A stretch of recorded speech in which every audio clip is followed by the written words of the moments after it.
এবং ড্রেসটা আপনাদের একটু সিল্ক ম্যাটেরিয়ালের উপর।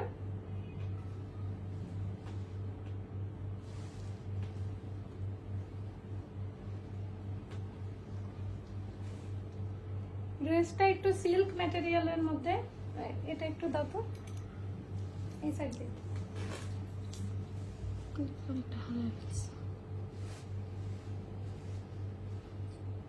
ড্রেসটা সিল্ক ম্যাটেরিয়ালের উপর খুব সুন্দর করে দেখেন। এই ড্রেসের মধ্যে নিজেদের মধ্যেই একটা প্রিন্ট দেওয়া আছে, নিজেদের মধ্যেই একটা প্রিন্ট করা আছে। এই যে এটা খুলে গিয়েছে, নিজেদের মধ্যে একটা প্রিন্ট করা আছে। এর উপর দেখেন কি সুন্দর করে এমব্রয়ডারির ওয়ার্ক করা আছে। এর মধ্যে কি খুব সুন্দর করে এমব্রয়ডারির ওয়ার্ক করা আছে, পুরাটাতে এমব্রয়ডারির ওয়ার্ক করা আছে।